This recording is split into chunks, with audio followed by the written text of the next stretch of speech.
بسم اللہ الرحمن الرحیم۔ السلام علیکم بچوں، آج ہمارے سبق کا عنوان ہے روزے کا تعارف اور اہمیت۔ تو اس سبق کا مقصد یہ ہے روزے کی اہمیت، فوائد اور فضائل سے آگاہ کرنا۔ تو سب سے پہلے جو ہے ہم روزے کا مفہوم جانتے ہیں کہ روزہ کہتے کسے ہیں۔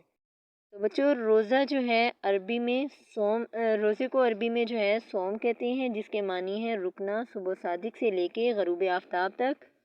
روزے کی نیت سے کھانے پینے سے اجتناب کرنے کو شریعت میں روزہ کہتے ہیں۔ اب روزہ کس پر فرض ہے؟ روزہ رمضان شریف کے روزے جو ہیں وہ ہر مسلمان عاقل اور بالغ پر فرض ہیں۔ اللہ تعالیٰ کا ارشاد ہے کہ مومنوں، تم پر روزے فرض کیے گئے ہیں جس طرح تم سے پہلے لوگوں پر فرض کیے گئے تھے تاکہ تم لوگ پرہیزگار بنو۔ یہ سورہ بقرہ کی آیت نمبر 183 ہے۔ اس کے بعد دیکھیں روزے کی اہمیت کے بارے میں بتایا گیا ہے کہ روزہ کس طرح اہمیت کے حامل ہے۔ تو روزہ جسمانی صحت کی حفاظت کرتا ہے اور بیماریوں سے بچاتا ہے، جیسے نبی کریم صلی اللہ علیہ وسلم نے فرمایا کہ ہر چیز کی زکوٰۃ ہوتی ہے اور جسم کی زکوٰۃ جو ہے وہ روزہ ہے۔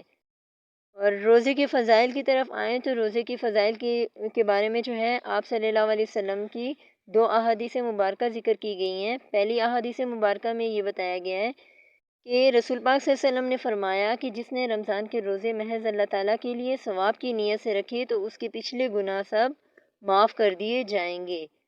اور دوسری حدیث میں یہ بتایا گیا ہے کہ اللہ تعالیٰ نے بنی آدم کی نیکیوں کا ثواب 10 گنا سے 700 گنا تک مقرر کیا ہے، اور اللہ تعالیٰ فرماتے ہیں سوائے روزے کے کہ وہ میرے لیے ہے اور میں اس کا بدلہ خود دوں گا۔ دیکھیں کہ اللہ تعالیٰ نے تمام نیکیوں کا اجر جو ہے متعین کیا ہے، لیکن روزے کا اجر جو ہے وہ متعین نہیں کیا، یعنی کہ اس کا بدلہ جو ہے وہ اللہ تعالیٰ نے ہی دینا ہے۔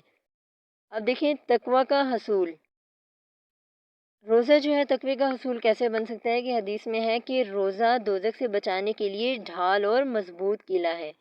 جس طرح انسان جو ہے اگر کسی مشکل میں یا کسی دشمن سے اپنے آپ کو بچانے کے لیے کسی قلعے میں، مضبوط قلعے میں پناہ لیتا ہے، اسی طرح روزہ جو ہے وہ دوزخ سے نجات حاصل ہوتی ہے روزہ رکھنے سے، ٹھیک ہے۔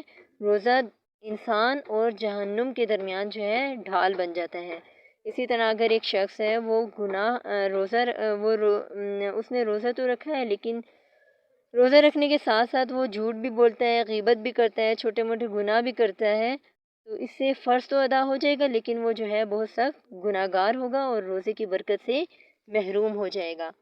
اب دیکھیں بچوں، اس سبق میں جو ہے لیلۃ القدر کے بارے میں بتایا گیا ہے کہ شب قدر جو ہے 1000 مہینوں سے بہتر ہے۔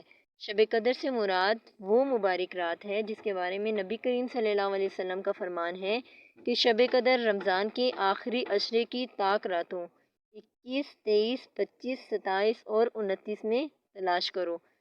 اب دیکھیں آپ صلی اللہ علیہ وسلم کی احادیث مبارکہ یہاں پہ بیان کی گئی ہے کہ آپ صلی اللہ علیہ وسلم نے فرمایا کہ جس شخص نے شب قدر میں ایمان کے ساتھ اللہ تعالیٰ سے اجر کی خاطر عبادت کی تو اس کے تمام پچھلے گناہ جو ہیں وہ معاف کر دیے جائیں گے۔ اب روزے کی معاشرتی اہمیت کی طرف آتے ہیں ہم۔ تو بچوں، روزے کی معاشرتی اہمیت یہ ہے کہ انسان روزے کی حالت میں سارا دن بھوکا پیاسا رہتا ہے، اس لیے روزہ رکھنے کی وجہ سے انسان کے دل میں دوسرے کی بھوک اور پیاس کا احساس پیدا ہوتا ہے، اور روزہ جو ہے انسان میں ضبط نفس، اطاعت الہی اور قوت صبر کے اوصاف پیدا کرتا ہے۔ اور جب انسان جو ہے 5 وقت کی نماز کے لیے مسجد کا رخ کرتے ہیں تو ان کو ایک دوسرے کے مسائل سمجھنے میں بھی مدد ملتی ہے۔ اب روزے کے فوائد۔ اب یہ روزے کے جو ہیں بہت سے فوائد ہیں، لیکن یہاں پہ جو ہیں اس سبق میں 5 فوائد ذکر کیے گئے ہیں، جس میں سے پہلا یہ ہے کہ روزے کی حالت میں اللہ تعالیٰ کی رضا کے لیے جائز کاموں، کھانا پینے سے رکنا جو ہے انسان میں صبر پیدا کرتا ہے۔ نمبر 2، امیر غریب، آقا غلام سب اکٹھے روزہ رکھ کر جو ہے مساوات کا عملی مظاہرہ کرتے ہیں۔ نمبر 3، روزے دار 1 ماہ تک اللہ کی منع کی ہوئی چیزوں سے بچا رہتا ہے، اس سے اس میں اطاعت الہی کا جذبہ پیدا ہوتا ہے۔ نمبر 4، روزہ رکھنے اور افطار کرنے کے لیے وقت کی پابندی لازم ہے، اور 1 ماہ کی یہ مشق انسان کو جو ہے وقت کا عادی بنا دیتی ہے۔ اور اسی طرح جو لاسٹ ہے، آخری پوائنٹ یہ ہے کہ روزہ کبیرہ اور صغیرہ گناہوں سے بچنے کا بہترین ذریعہ ہے۔ امید کرتی ہوں کہ آپ کو آج کا سبق سمجھ آیا ہوگا۔ اوکے، فی امان اللہ۔